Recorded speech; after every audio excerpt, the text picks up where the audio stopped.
Yun Hey, po kami. tama ba na tawaging toxic yung pinagdaanan mo sa inyong pamilya?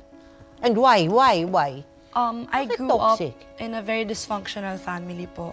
My Because? parents don't have a job po. So, hindi po, Anong pwede ba siya mga anak walang job?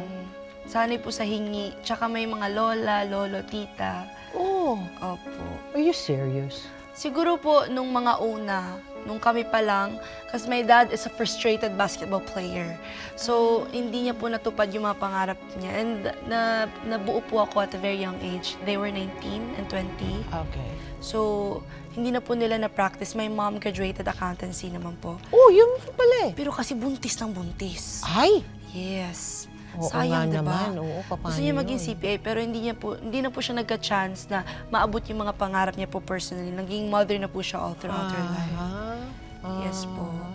Ano yung pinakamatindi, pinakamasakit na childhood experiences mo? If you consider it toxic, no? Ano yun?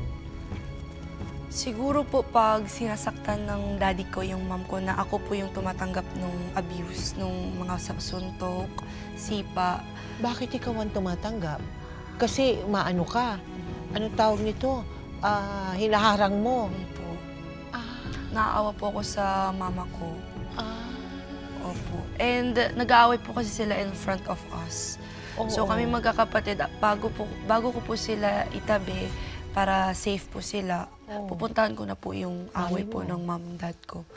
And that was very often? Madalas ba yun? Palagi po yun. Palagi? Halos everyday. Ganun po siya. Halos everyday? I grew up po talaga na sinasaktan po yung mom ko. Pero ang children, sinasaktan ba niya? Kami din po, na lalo na po paglasing po yung daddy ko. Oh my. Daddy's girl ka ba? Nung una po, siguro mga kinder ako, gano'n yung Nung maliit ka pa? Yes, super daddy's girl po ako. And then, nung lumaki ka na, nakita mo... Nung namulat na po ako sa pinagagawa po ng daddy ko, doon na po ako nagbago po sa pakikitungo po sa kanya. How old was this? Yung medyo nabubuksan na yung isip mo. Third year high school po ako nun. so Kasi you're po, about- sa Saudi po yan nagtrabaho yung daddy ko. So, habang nasa Saudi siya, OFW, naghiwalay po sila. Sa sobrang daddy's girl ko nga po, naghanap po ako ng paraan para po magbalik sila. Oh, okay. Kasi nagkakaroon ng boyfriend yung mom ko. Tapos ayoko po mahiwalay kaming magkakapatid. Kaya effort ko na po talaga na pabalikin siya from Saudi. And then, nung pagbalik niya po, medyo mali po yung naging... Mali na pinabalik mo. Tell us why. Nagdepende na po yung dad ko sa mom ko. So, kesa magtrabaho siya doon sa Saudi sana, pag uwi niya po dito, hindi na po siya nagtrabaho ulit. So, ever since galing siya Saudi, I was third year high school, never na po siya nagkaroon ng trabaho.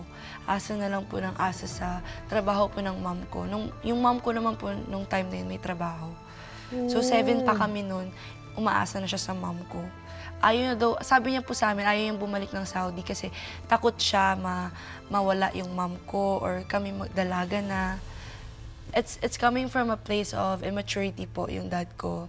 Yung dad ko medyo naging dependent po talaga. So, kaya po siguro ayaw niyang magtrabaho. Tsaka wala pong trabaho nagtatagal sa kanya. Naku, hindi ka ba natatakot? Pag baka mapanood ka ngayon ng daddy mo, lagot ka. Alam naman po nila yun po yung bubog ko. Ever since sa PBB po kasi, yun po yung mga bagay na hesitant po akong sabihin. Kasi I know naman po PBB has a lot of viewers, so marami pong makakapanood. Yes. And yung audition pa po namin, marami na po kami pinagdaanan na okay ba to sabihin.